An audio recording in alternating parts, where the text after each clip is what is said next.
5, 4, 3, 2.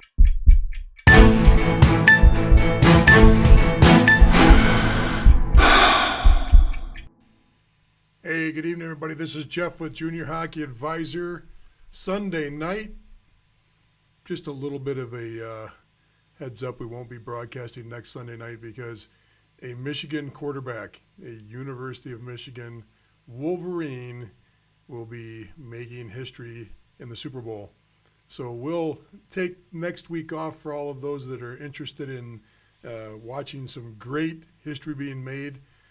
Take your time and watch enjoy the next Sunday for the Super Bowl and watch Tom Brady do his thing. Hey, we got a lot of things to talk about tonight, but the biggest thing is if you're a 2003, 4, 5, or 6 parent, or you know a 2003, 4, 5, or 6 parent, it is a great time to get involved with this. You still got time to share this. You still got time to invite somebody. You know, get on your little social media.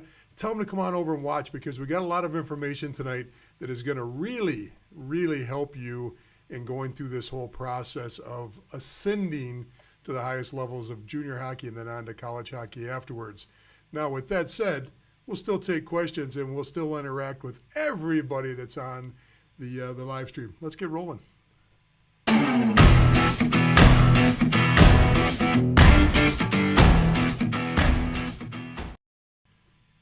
All right, got rid of the glasses. That'll probably help because I really don't need them a lot, just here and there.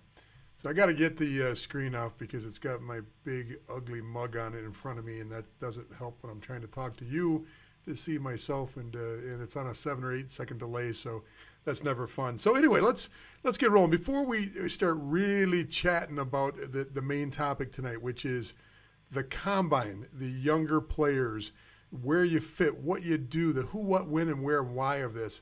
You know, I'm really going to just set out the tone of what we do, who I am, why I do this, and then I've got an ask for you, the audience, because we're getting some astronomical numbers with this, and we're trying to take it to another level, and I'm going to need some help. I'm going to look for your advice and help on some things. So first of all, my name is Jeff Colson. I run the Junior Hockey Advisor. It is a website. It is a social media site. We are an educational tool. I do not represent players. I've been an owner. I've been a general manager. I've been a college hockey coach. I've been a player. 35 years of coaching, GMing, owning at all levels. Even with girls hockey, I have an experience with there because I coached my daughter's team all the way up through U16. And we got some stories that I'll share once in a while on that about that respective area because there's some interesting things there. And I know we're starting to grow an audience that wants to know more about that, but not tonight. Not tonight. What we're going to talk about tonight is 16 through 18s. But I want to tell you about our vast array of products, okay? So many people reached out this week and asked me about hiring advisors, okay? You know I'm not going to pick out one advisor. Why? Because several hundred advisors are actually part of our community. Coaches are part of our community. General managers are part of our community.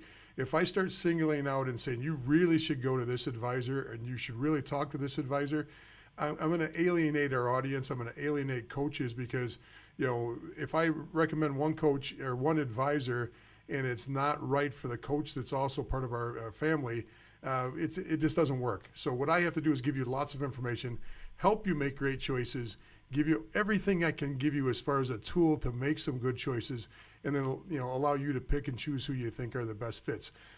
But since there were so many questions coming in this week, and I must have had, 10 or 12 people email this week or direct message me this week about hiring an advisor. And I'm going to say right now, don't go any further until you've actually watched the Family Advisor webinar. If you haven't gone through that Family Advisor webinar, really asking me for advice on this doesn't help because I'm going to tell you just about everything in there. And when you go through that free webinar that we give you, it actually breaks down and gives you worksheets. It gives you scenarios. It gives you, every part of the process and why you need to do things a certain way. I would also couple that with reaching your ultimate hockey goals is one of our other webinars. And if you've already gone through these and you've had success with this, or you enjoyed the process, or you found it useful, throw it in the comments right now so people can know that that's out there. That's part of it. We want to grow this audience, but it's very difficult for me to always go back and answer the same questions over and over again when I put that information on a webinar form. So please take advantage of those. Take advantage of the fact that we put them there, and we want you to actually watch those and participate with those. We've got a fabulous family that we've grown on our discussion group, and that's what I want to talk to you about before we get into the subjects. We're trying to get into the point where we can actually monetize this through advertisement, and we're really close. So right now, just to give you some ideas, we're one of the #1 sites for hockey as far as active sites, meaning how many people actually interact, and we reach and actually interact with our YouTube page, which is just small right now, but it's starting to really grow, our Facebook page, and our discussion group. So what I really need is, in the month of February, I'm going to ask if you could help me actually get 1,000 likes on our junior hockey page. We need to get 1,000 likes on that to put us into a whole nother category. Right now we're at about 4,000, so we need another 1,000 likes on that. So considering we get 7 to 8, 9,000 people that watch these videos a week, you'd think that would be easy, but it's not, because not everybody participates in the same way, and I get that. I'm the same way. I don't always like or follow things I use, but if you're part of the family, if you're part of our discussion group, please get involved. Go over and subscribe to the YouTube page. Please like and follow the group, the Facebook group, and then please be a part of the discussion group. You don't have to actually discuss things every day, but it's positive. There is no negativity there. We're constructive, and the group is so smart collectively because there's so many different people in there. You've got everybody in there, from parents and players to former players to people that are coaches, assistant coaches, GMs, board members from all of the big four, general managers and coaches from all of the big leagues. And they might not always interact, but they'll get information back to me because they monitor and they see what the parents are talking about, and they see where the flow of information is going. So, please, if you could, I'd really, really like to see this grow. I'm asking you to help me on this, and it sure would be great that if for the month of February, at the end of the month, we get 5,000. So with that, I'm asking you, if you have any ideas on how to grow this. We're less than a year old. We started right when the pandemic started with this whole process. We're growing, and we've been growing, and when we compare ourselves to the competitors that are out there with hockey information and with hockey, junior hockey specific information, we blow the doors off of the reach in our interactive side. So, and we're continuing to grow this. But if you have any suggestions, DM me. If you have any suggestions you think that would work, let me know. I'll be glad to discuss anything to grow the group. I'd love to see it grow. And let's just leave it at that, and let's get rolling. We got a lot of things to cover. So let's talk about this. Let's get into this. Before we get going, I can always do this. Let's say hi to some of the people that are on here. Okay, I'm going to really hurt this name, so I'm just going to pop you up on the screen there. I'm not even going to try to pronounce it. Please let me know how to pronounce that, but thank you so much. Then we've got Los Angeles on, we've got Maryland on, we've got Lisa coming on. Bonita Springs is on, Philadelphia is on, Chris and Madison is on, William Paul is on from Hamburg, Greg Kane is on up in Canada. We've got Tony from Rockford. We've got Wynn from West Seneca, New York. Well, Western New York is representing tonight. Perry is on from Nassau, from Long Island. Chris is on from Thunder Bay. Rob from Illinois. San Diego's on. We've got just a ton of people already on, and I'm glad to see that. We got a really good group on. But keep in mind, we might get a rolling group of 60 to 100 people that come in and out during the live broadcast. Then all of a sudden we put this up online, and the recorded version will get 7, 8, 10,000 people. Every week's different. Sometimes it's 5,000, sometimes it's 8, 9,000. So, I randomly pick a number of where it's at because it's never the same each week. So that's where we're at. So let's get rolling. Combines, a lot of conversation, lots of talk, lots of, and I think it's all because the North American Hockey League put their information up about combines this week. And when they put that information up on combines, I think a lot of people went, "Uh-oh, what do I do? How do I do it? What, where, what, when, where, how? Oh, geez, panic." And there was a lot of people that contacted me that were in the panic mode. Relax. Okay, first of all, combines are function for several different reasons. The USHL combine. Let's start at the top. That combine, you're not going to see a lot of players come out of that combine that I highly doubt you'll even see a direct sign ever come from that, where a kid skates in the Chicago combine and actually signs with a team because of that.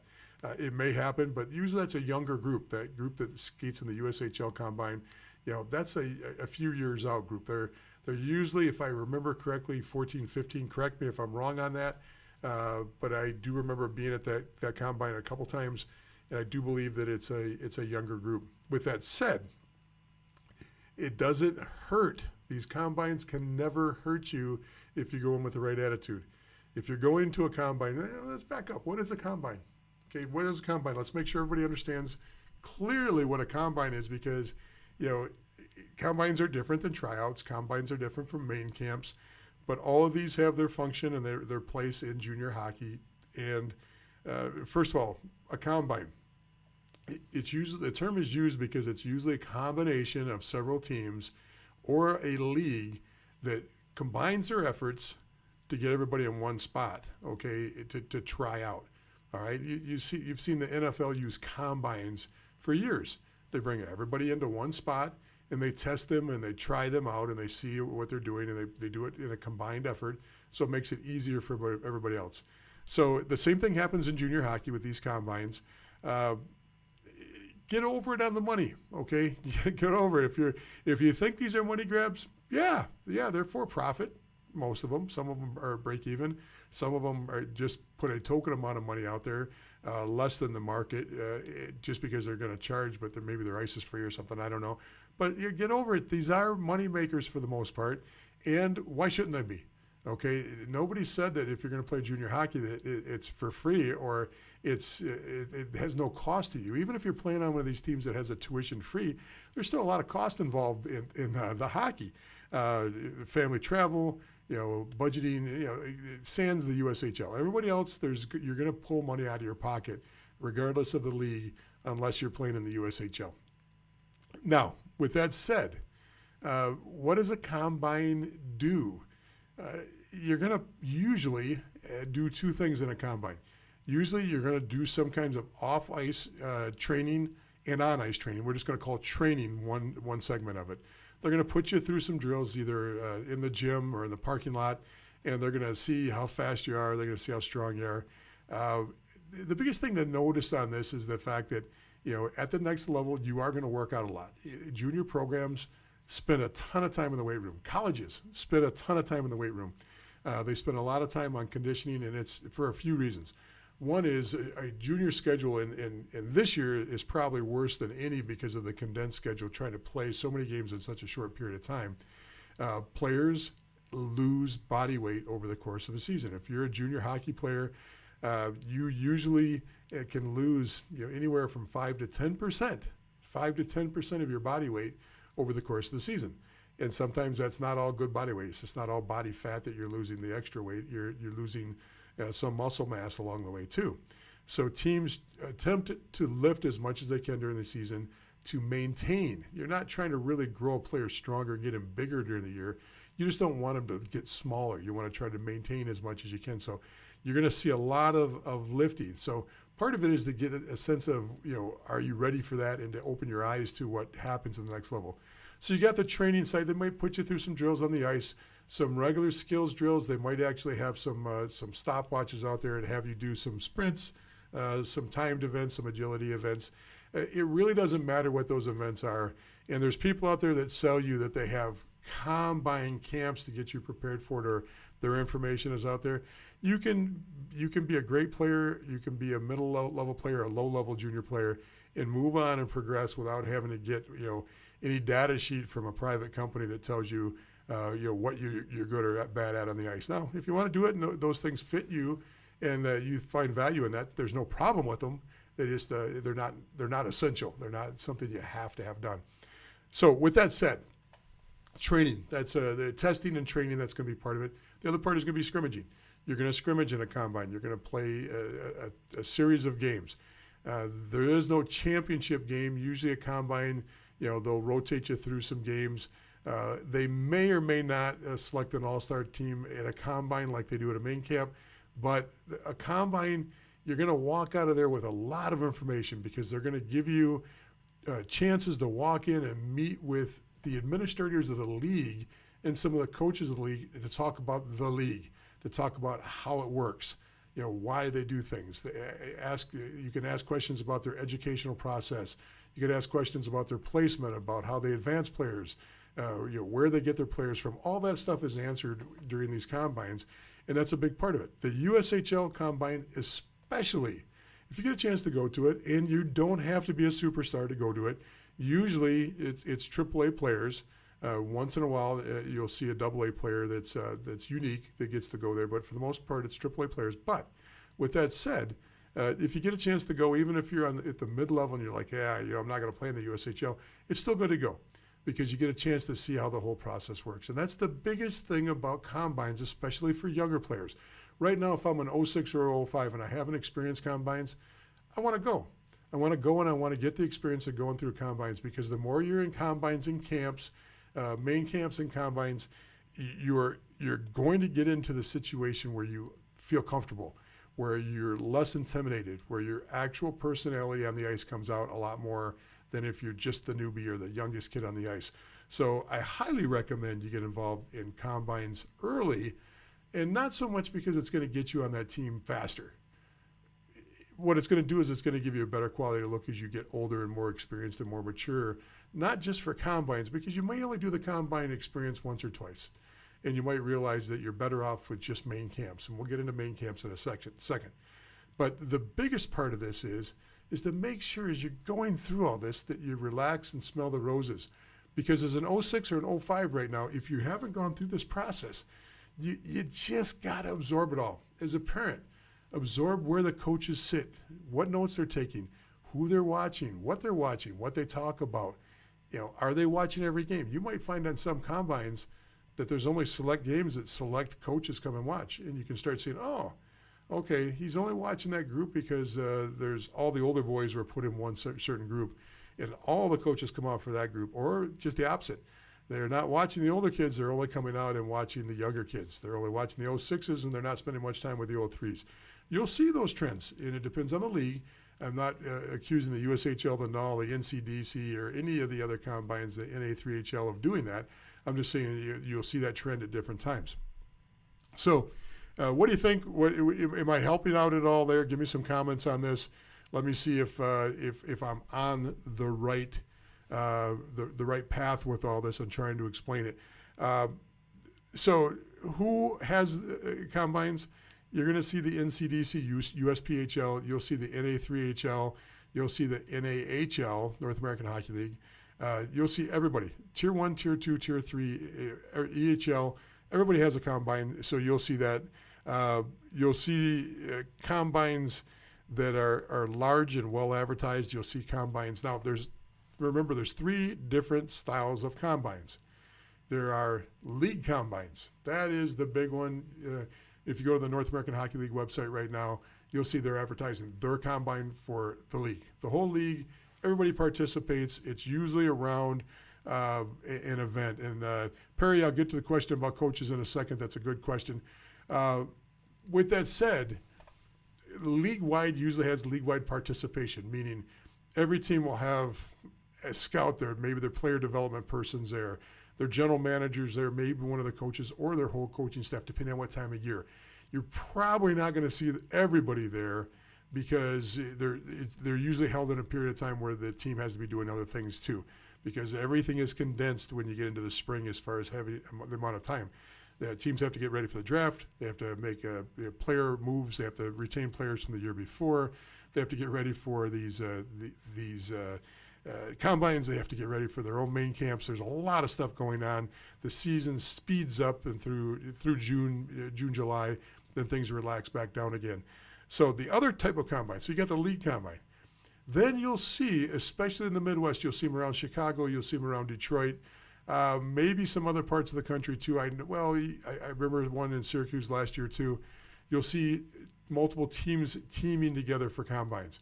So last year, because of this whole pandemic situation, you started seeing 2, 3, maybe even 4 North American Hockey League teams doing mini combines, where they're having pre-draft skates, pre-tryout skates, pre-main camp skates, but they're mini combines. There's 3 or 4 teams that are actually sponsoring those, and they're running them the same way.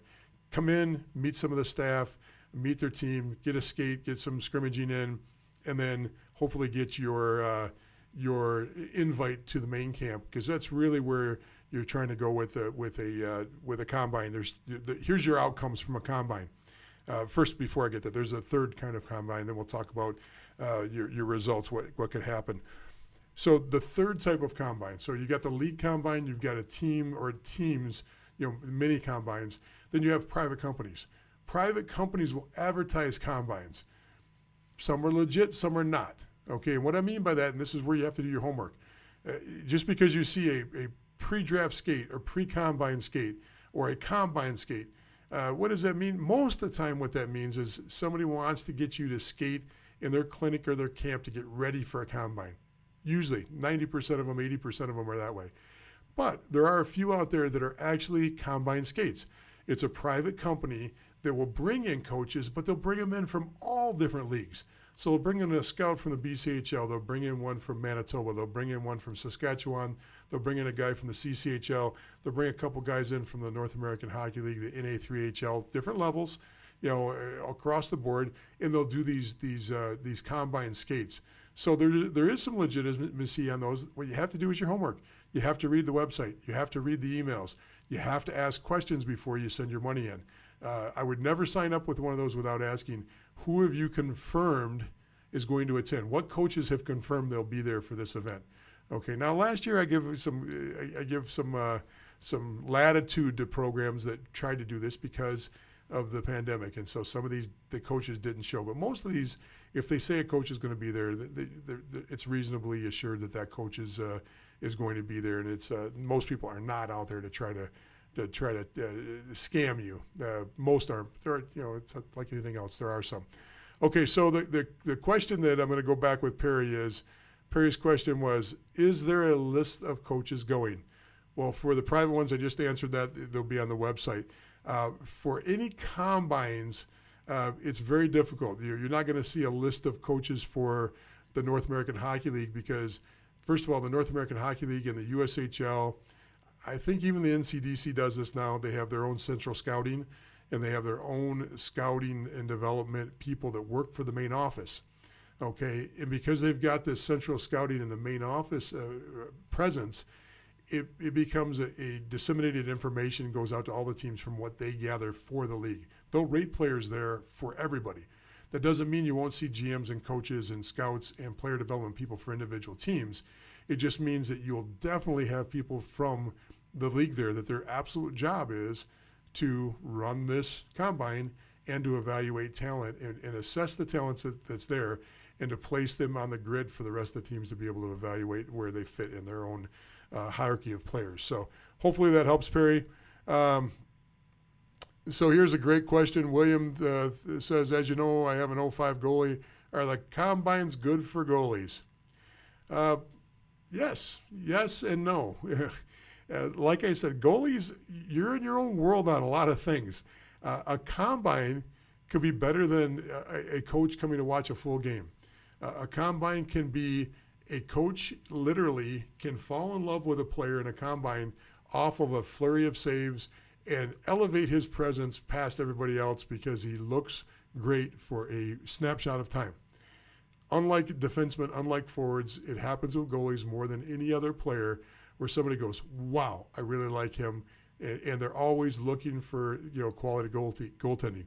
Now, with that said, there are goalie development people with all these leagues that'll be there at these combines. Each team usually has a goalie guru. They either have somebody on the staff that's a goalie development guy, they hire an outside company.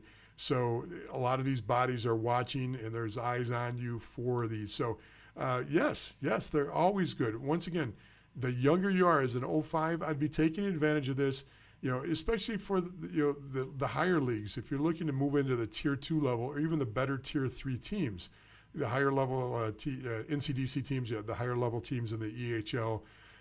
If you're looking for that level of team and above, as an 05, you want to get the experience. You want to be able to get out there so you can walk out with your normal swagger. The more events that you get exposed to, the more your personality is going to show up and you're going to play the way you should be playing. So I would absolutely say, as a younger player, even as a goalie, or I shouldn't say notwithstanding being a goalie, I'm not trying to make goalies sound like second-class citizens. You're just a minority in numbers as far as who shows up. It's absolutely worth it. Sometimes they get out of control.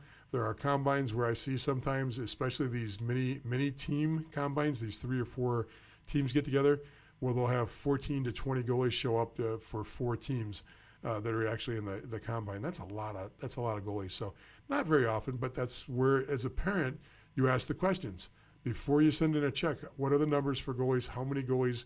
What can I expect for ice time? What can my son expect for ice time?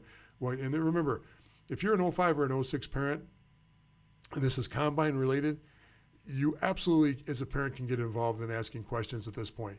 It's when they start dealing with individual teams where, unless the team is inviting you to get involved with questions, you got to be a little bit more careful in letting the player take the lead and trying to show that he's got some maturity. That's part of the tryout process in a lot of cases. So, but when you're at the combine level, it is absolutely okay for the parent to get involved in asking questions. So, all right, let's see. Trying to read a couple questions here. Okay, let's see if I can do this. Can you provide a list of various combines and their websites and which ones you recommend going to? My son is a goalie. Okay, I'm not worried about it. I'm not going to read the part about the goalie because I just kind of answered that.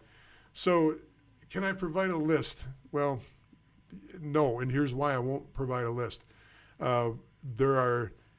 It's very, very simple. Every league is going to have a combine process. It's part of the league, the EHL, NCDC, USPHL, USHL, North American Hockey League. And I got to imagine, and I've got to do some homework because I haven't looked, even though I've been up and watched a lot of BCHL, SJHL, AJHL hockey. I've got to find out about their combine situation right now. If anybody's involved that's watching right now in those leagues, let me know what the combine status is on this. And I know things are really screwed up this year. I usually, if there's a piece of information that comes across, I'll throw it up on the website, but I really don't want to start digging and trying to put a preferential list together. My job is to educate on the process and try to give you as much that flows to me, but I don't want to go out there and dig and try to find especially private combines because to be honest with you, it only puts this whole process at jeopardy because I'm supposed to be an unbiased source, so I don't want to put a recommendation list out for those. However, there's no reason for me to put a recommendation list out for the leagues because all we do is discuss the leagues, and you should have a good understanding of those leagues from going through this. So here's a great question from Thomas. Thomas says, how does the NAHL Combine try to balance the teams? Well, that's a really good question, and I think every combine struggles with this. However, in a lot of cases, a lot of these players have already been rated at some level. In other words, if you're invited to a combine, if you get accepted into a combine, you're pretty much categorized into an area. They got an idea, and it's usually off the team you're coming from and the stats you produce on that team. So, for example, if I'm playing for, let's say one of the teams in Pittsburgh, and I'm playing for the Pittsburgh Junior Penguins, who knows this year? Every year it seems like it's a different variation of that name. But okay, I'm playing for Pittsburgh this year, and I'm playing AAA U16 hockey. And I'm a 10-goal scorer on a team where the leading scorer, the top 5 guys on the team are 40, 50-goal scorers, and I'm a 10-goal scorer. That's going to put me into that elite category of playing, a good high-level AAA, but it's going to put me in that category of, not a big points producer. So what they'll do is they'll try to put some points producers on some teams, and they'll try to rate each team and build them down. So, believe it or not, there's a lot more methodology into that than you think. Usually it's pretty good. You'll even see sometimes where a combine will flip-flop a couple players if they see that a team is stacked. I remember the last time I was at the USHL combine, they had one team that had very little talent. They switched a few jerseys around and rebuilt the teams just to make sure that they were successful and everybody was having a quality experience, because part of this, once again, is the experience. Nobody wants to go to a combine and see a game that's 10-10. They don't want to see a 10-0 game. What they want to see is they want to see maybe 3-3, 4-4, 5-5. Goalie parents, I understand you don't want to see that, but they want to see some action. They want to see competitive hockey, and you'll also see some of the combines, just like you'll see in main camps, where the lines are matched against lines. You'll see that more at main camps than you will at combines, but you'll have the first group, second group, and third group, and you'll see that at main camps a little bit more. So let's go on and see if I can get that. I hope that helps a little bit on the question, Thomas. Good question, Thomas. Thank you. Perry's getting back on the board again. At the junior combines, are they mostly players trying to get noticed or players already playing in juniors? Once again, combines are different by league.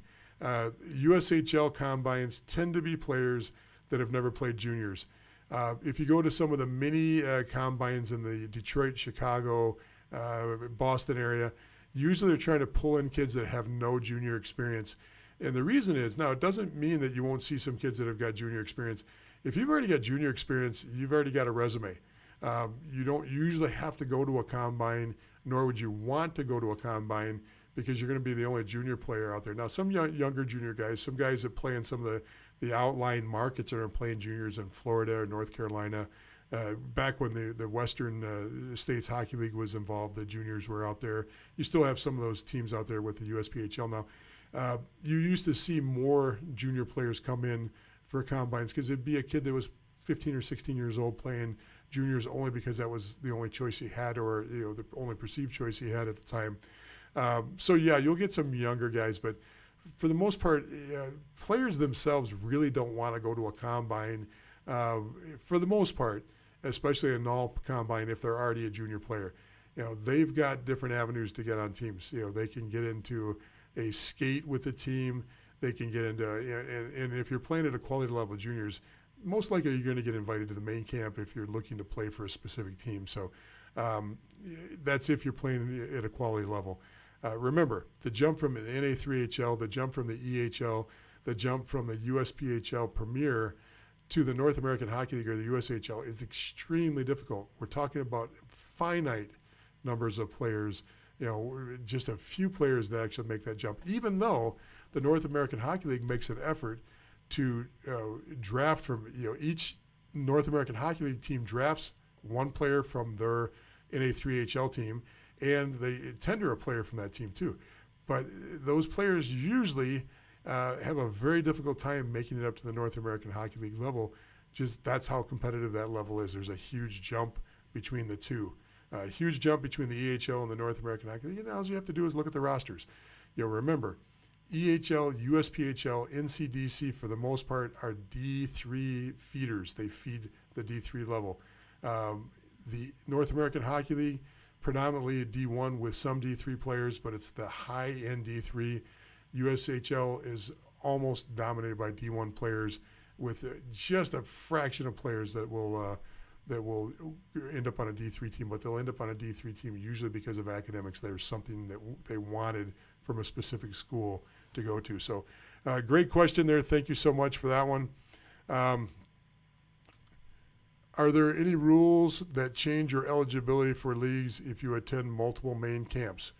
Okay, so no, there are no rules for how many main camps you can attend, or now where you can get into situations with main camps are, let's say I'm playing in the North American Hockey League and I'm playing for one of the Minnesota North American Hockey League teams. At the end of the year, I really want to play for other teams. Well, I can't just go to another main camp if I'm already on a roster in that league. Okay, I have to ask my coach if I have the permission to attend, or I have to ask the coach if I can be released or if I can be traded. That's a whole different story. That's a whole nother conversation. If I'm playing at a tier 3 level and I want to play tier 2 or tier 1, usually there's no problem at all for a tier 3 player to go to a main camp. In multiple main camps, it happens all the time where tier 3 players go as juniors. Tier 3 junior players go and try out for tier 2 or tier 1 teams, and it happens all the time. They'll go to multiple main camps. You'll see 3 or 4 kids in this camp, and a week later, 2 weeks later, the same 3 or 4 will be in another camp trying out for the team. As a U16 or a U18 player, it is absolutely open season for main camps for attendance, unless you're drafted. If you become drafted or tendered, and I'll talk about tenders in a second, if I'm a drafted player, in other words, I literally get drafted by the league that I want to play in.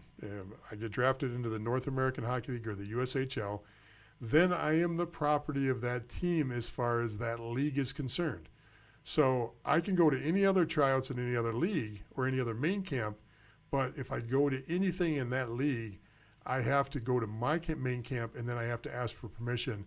Now, if I'm really property of a team, it's rare that they'll, unless my main camp happens and I don't make the team, they may have no problem with me going to somebody else's main camp and trying out for their team. So, but as far as a 16 or 18 player going to any of the main camps or going to any of the combines, I don't believe there's anything that'll get in your way. There's no rules that'll get in the way except for the ones I just mentioned a little bit.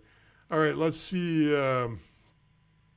All right, here's one from, I don't know who this is from. This says Facebook user. My son was invited 04 to a main camp last year. If it happens this year, should we go? Invite came out of a multi-team camp, NHL. Once again, great question. 04, not a lot of information about the player, but if you're getting invited, of course, as a general manager, we had a system, and almost every team at the higher levels, the USHL and North American Hockey League, and a lot of the tier 3 teams too, they're on a system that actually allows them to have a database of all the players in the United States. Okay, it's not a retail system. It is a scouting system that you get a backdoor into. They usually control all their scouts through this system. They control their scheduling through this, and they control their player database through this. Now, with that said, a lot of these emails are generated because you fit a category. I could sit there as a general manager and I could go, I want, I'm making this up right now, but I want 05s, left wing 05s from the state of Michigan, Ohio, Illinois. I'll group them around where my rink is going to be for that main camp. And I want them at the AAA level, and they've got to be at least 6 foot tall. I could put whatever I want in. Boom, I hit the button, and whatever information I wanted was sent out and generated to those teams because I paid for a service to put that information out. So a lot of coaches will use those. Now, does somebody abuse them? Absolutely, it gets abused once in a while, but most don't. Most are using those because they legitimately want to give you the opportunity to show up. They know not everybody's going to make their team. Once again, they want to have a full camp because they want to make sure it's profitable and that they can sustain the program.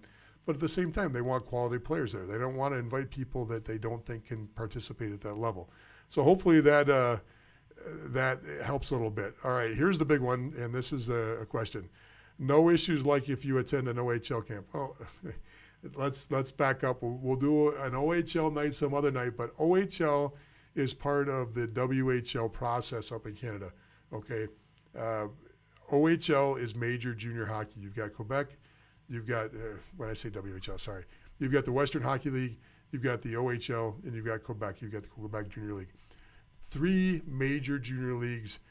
If you step into those leagues, for the most part, you are considered a pro player at that point as far as NCAA eligibility is concerned. You can go to that camp, and I believe now, and all you have to do to verify all this is go to the website that I always promote, and right now it's slipping my mind. It's the NCAA website. It's the college hockey website. I'll think about it in a second. Oh, College Hockey Inc. College Hockey Inc. Go to collegehockeyinc.com. They'll give you all the rules on the major junior requirements. They subtly change every year or two. However, the bottom line is you get 47 hours and 59 minutes to make up your mind when you're in that camp. In other words, you can go and participate in the camp. You can skate with a team. You can stay on the campus wherever the team is at. You can practice. You can wear their apparel. You can't leave with that apparel. They can give you a sweatshirt, a hoodie. They can give you a tracksuit to wear. You can't leave with it. You can also do anything but play in games with them. If they do an inter-squad scrimmage, you can do the inter-squad scrimmage. There's no issues with that. If you play in a real game, you're done. That's it. Now, there is an appeal process. Don't expect that to be in your favor. Don't expect the NCAA to turn around and give you back what they consider amateur status after you've extended and exhausted that. Now, if you end up staying after 48 hours, as long as you pay for everything yourself, pay for the practice ice, you pay for your meals, you pay for apparel, and you've got receipts to prove that, you can extend your stay for a third day. But once again, you still can't play games. You can only participate in the process of practicing and training with the team or visiting with the team. So hopefully that helps. Duker, great question. Let's see what else we got. What percentage of camp invites end up on the rosters of Tier 2 NAHL teams? Very good question. So I can give you an answer in this respect. Years ago when my son was 15, and this is out of the Detroit market, even though we're in Western New York, my family's from the Detroit area. My son skated out of the Detroit market. All of the players in the Victory Honda, Honey Bakes, Little Caesars, Bell Tire, CompuWare, Oakland Grizzlies, all of the programs the players got invites to null camps, main camps. They got invites to the USHL combines and USHL main camps. So null and USHL stuff. Probably of that group, of those kids, probably 20 to 25% ended up being null players or ended up being USHL players. Not right away. Most of them, it was after their second year of U16s or after 1 year of U18s, possibly even 2 years of U18s. But they ended up that way. Now, remember, the league is extremely important of where you play. We talk about this all the time. If I'm playing in a weaker league, I'm going into a situation where I'm fighting uphill against players that have a better looking resume when I go to a combine. So I have to show better. How do I show better? Well, part of it is, and this is just the way it works, part of it is, what shows up on paper around you, okay? If I don't play for the best team or the best league, well, I want to try to get some showcase experience under my belt so that I've got that on my resume. I want to have people advocating for me that my power skating instructor knows somebody in the North American Hockey League. My U16 coach knows somebody they can call. So I'm always trying to triangulate information because you are battling uphill against better leagues, better teams, and they're always going to have a leg up on you. All things equal, and let's just call a spade on this situation. I've got two players. This player and this player are absolutely equal on the ice. This kid comes from a Tier 1 Elite or HPHL league, and he's been playing competitive at that level for a long time. This kid's not. It doesn't matter about anything else. Just take those two things involved. If they're equal on the ice and one's got a resume that backs it up, especially because the coach probably feels more comfortable because if the kid's coming out of Bell Tire or he's coming out of the Chicago Mission, there's a really good chance that the coaches at the North American Hockey League know all of the coaches at the U16 and U18 level of the top leagues. So they have a comfort level of taking players from those leagues. So when I say the league matters, that the team matters, I can't emphasize that enough. Now, that's just for the null. Now, remember, that same thing happens with EHL teams on the East Coast. There are EHL teams that are very, very comfortable with players coming out of certain leagues, especially out of East Coast leagues that are centered around the Atlantic seaboard, okay? You're going to see most of your players in the EHL coming from the East. And there's a lot of great hockey that's played there, and the EHL takes advantage of that. And those U16 and U18 coaches know the coaches in the EHL. That way they actually help players get to that level. So it really is not so much, I don't want to call it a good old boys network, but there's a comfort level of knowing a guy that's developed a player for year after year after year. And it's no different. If a kid played for Alabama in NCAA football, or he played for Bowling Green, and they're absolutely the same player, you're probably going to take the kid from Alabama because of his experience, how he was coached, what competitive level he got a chance to play at because he was at Alabama. And that's nothing against the Bowling Green kid. He'll just have a higher level of compete, and he's got a steeper road ahead of him because he came from a school that's not considered a huge powerhouse inside of college football, especially to the next level, which is the NFL. Hopefully that helped a little bit. I hope I didn't get off on and digress too much of that. So, Robert, great question. All right, let's see this one. If your goal is to play D3 hockey in college, how important is it to get to Tier 2 juniors? Or do they roster a fair percentage of kids out of the NA3HL and the like? This is an incredible question, and I know that we're getting off the combine a little bit, but we're rolling into the question section here. I think this is probably one of the best questions of the night.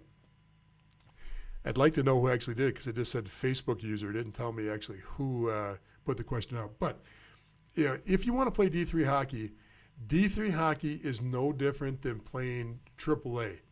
There's AAA and then there's AAA.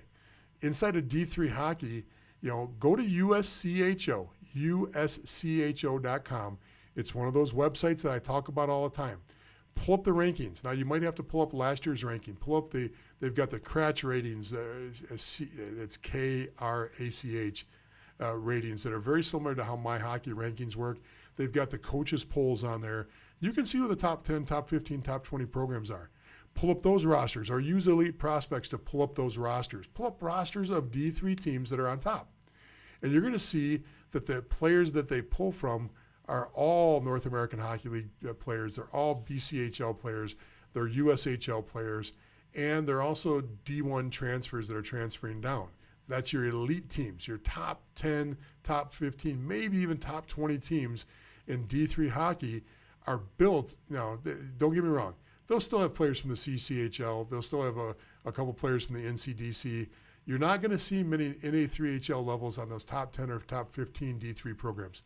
But now go down and look at the bottom half of the talent of those programs, meaning the teams that aren't in the top rankings.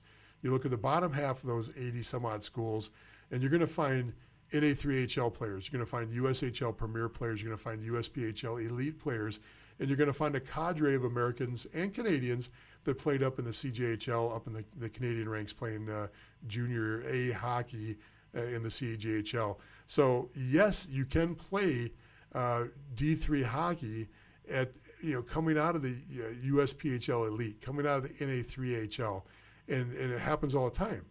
However, will you go to a Geneseo? Will you go to a Norwich? Will you go to a Wisconsin Eau Claire, Wisconsin Stevens Point? Some of these just powerhouse programs? Probably not. Probably not. You're probably not going to be in a situation that you're going to even be recruited in those situations. And all you have to do is pull up the rosters and look. Remember, reverse engineer. If I know I'm going to be a D3 hockey player, start working backwards from those D3 teams. Look at where those players are being recruited from. That helps you know who you can put your most emphasis on when you're putting your letters together and reaching out to coaches. The other thing about D3 hockey, remember, if you're an 06, 05, 04, 03, don't worry about D3 hockey yet because they're not worried about you. D3 programs, traditional, across the board, pull up rosters and look. They only want the 20-year-olds. Why would they worry about taking an 18-year-old or a 19-year-old when they've got a 20-year-old that's more mature, more ready to be done with junior hockey and ready to move on with their life? And they're bigger, stronger, faster, probably even a little bit smarter and a little bit wiser to the world. And they've sown their oats a little bit. They've gotten out of some of the habits that happen with younger teenage boys, and they're a little bit more ready to settle down and just focus on school and athletics. So if I'm the whole conversation changes when you start veering towards D3 hockey later in your hockey career. That's that 19 and 20 year discussion, not really a discussion that 05 or 06 really has to worry about right now. So hope that helps a little bit. That was a great question. Here's a great question here. So how do you break through those AAA barriers where your area doesn't have AAA leagues? Hey, nobody said this is easy. And the way you break through is you make a choice, and the choice is sacrifice. And what is sacrifice usually? You've heard me say this 1,000 times. Sacrifice at the youth hockey level means leaving home. Unless you live in Detroit, unless you live in Boston, unless you live in Montreal, maybe Buffalo, rarely are you staying at home at 15 and beyond to play at a quality level hockey. You're lucky if you live in a hub that has, good AAA hockey. The rest of the nation doesn't. The rest of North America doesn't. So the reason why and once again, don't just take what I'm saying, it's backed up in fact. Pull the rosters out of any of the Tier 1 elite HPHL or independent teams out of the Detroit market. Pull up those Honeybakes, Little Caesars, Bell Tires, CompuWare rosters, and you're going to see players from all over the nation, sometimes all over the world on those rosters. And it's a little bit deceiving because some of the families will move into the market. I remember my nephew, when he was playing for Little Caesars, they won 2 back-to-back championships. They had 3 kids on the team that ended up in the NHL, and probably 10 or 11 kids that were D1 players. They all looked like they were from the Detroit area. 3 of them moved into the area and got jobs in the Detroit market just to play hockey in that market. So they said they lived in the Detroit, greater metro Detroit area. It could have been Farmington Hills. It could have been Grosse Pointe. It could have been whatever city. But it looked like they were from there. But they really weren't. They moved in just for hockey. The family made a decision to move into that market. So the sacrifice comes with movement. It's rare. It's rare in hockey that you can be elite without having to make that choice and that change. That's a huge choice. And it's a choice that if you didn't grow up in hockey and you didn't really have that experience, for a generation or two, and you're new to the game as a parent, that's a really, really eye-opener. And it's a real, sometimes it takes the breath out of people when they, what do you mean, my 15-year-old leaving? I owned a junior team in a mid-market, and in a really good league at the time. We owned an EJHL franchise. Both of my kids ended up leaving the market to go play in other markets. My daughter went to Pittsburgh, and then she went to Toronto. My son went to Detroit, only because the markets were bigger and they had a better chance to compete and to play in markets where they were exposed better. So it happens all the time. That's about the only way to answer that. All right, I'm going to get a couple more questions in here. Then we're going to call it quits for the night. I'm going to try to wind down a little bit. Okay. When considering building this is from Kelly. Kelly says, when considering building your player resume, do elite spring tournaments help you in addition to regular season teams? Absolutely. Okay, we talk about this all the time. Showcase teams could be at sometimes the most important connection you can make. We've got one of the general managers from a North American Hockey League team that interacts with us on this discussion group from time to time. He was on a couple weeks ago. And I don't throw his name out because I don't want to get, I did that one night. I threw his name out, and I don't want to get him, outed because he likes to interact and give information. But he also runs one of the biggest spring showcase programs. Spring showcases are all interwoven with leagues. EHL, NCDC, USHL, North American Hockey League, NA3HL. They're all connected through spring hockey. It used to be spring hockey was looked down upon by college coaches. Now, those elite programs in spring hockey, those guys got a seat at the table now. They're either in the game as a professional, they're a GM, they're a scout, they're a player development guy, or they're connected to numerous junior teams, or they're just so respected that they can pick up the phone or the phone rings to talk about players. So absolutely, those are resume builders. Not so much where you want to list the statistics or list the games or the championships or anything like that, but you want to say who you played for and what coaches you played for when you're building that resume and sending that information out. And if those names are recognizable names in the industry, once again, it's the comfort level. All things equal, this player played in showcases with no names. This guy over here played with people that are recognized in the industry as being respected people that produce players. This kid's moving. This kid's going to have a little bit tougher time getting there. Doesn't mean he can't get there. Just means he's going to have a tougher time. Great question, Kelly. Okay, the last one here. So is there anything like juniors for girls? Yes, there is. There is the PWHL, and there's the league out of the Toronto area right now. It is technically it is U19 hockey, treated like boys junior hockey. So it's not U20 like the boys is, where you have to be you cannot turn 21 in boys hockey before January 1st of the last year you're playing.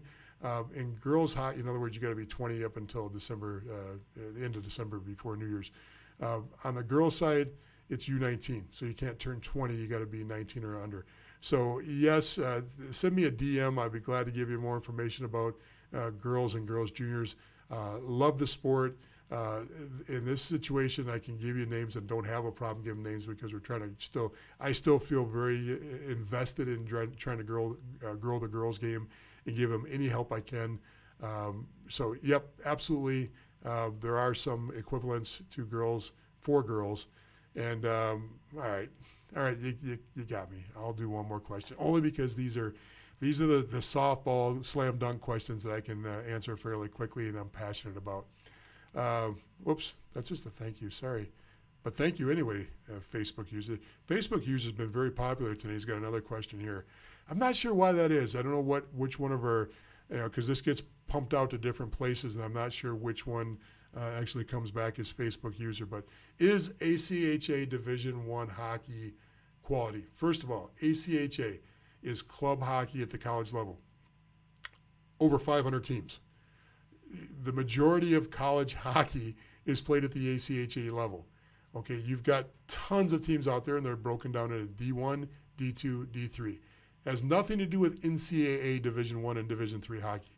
So set aside what you consider, varsity at a school, which is the NCAA Division I or the Division III. This is club hockey.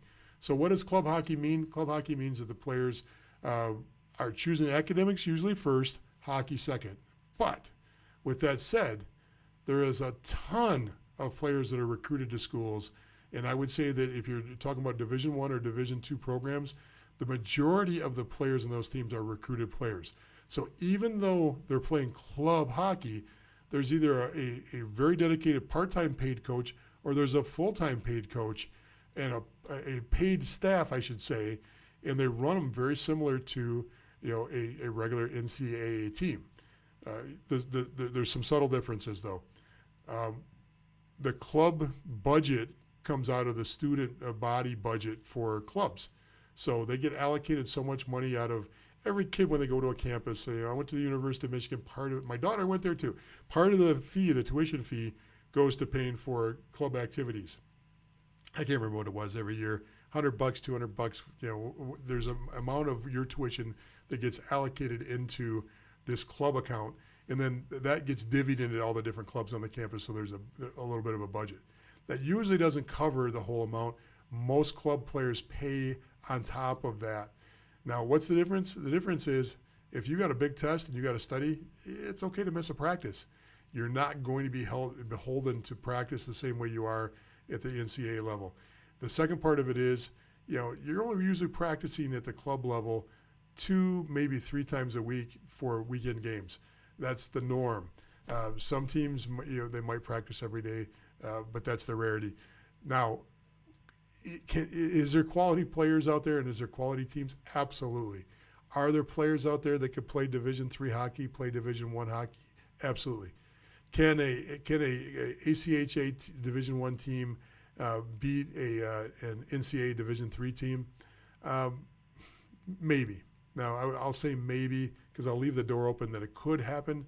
But remember, you got one team that's fully recruiting with a full-time staff, and they're on the ice 5 days a week playing competitive hockey, and they're putting a little bit different effort into it versus a part-time effort. It's very difficult to get over the hump on those. However, there's some great hockey players out there. There's some great programs out there, and there is absolutely no disrespect for ACHA hockey from the junior hockey advisor perspective. It's just a different flavor, and it's a different avenue for players to move on.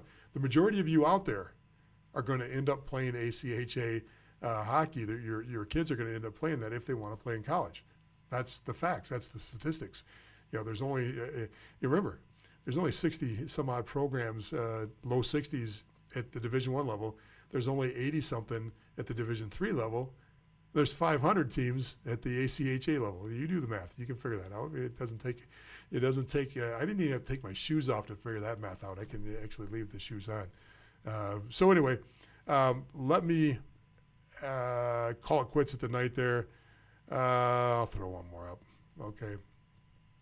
At the club level, it makes a big difference in how the athletic department looks at the team if it is a part of the athletic department.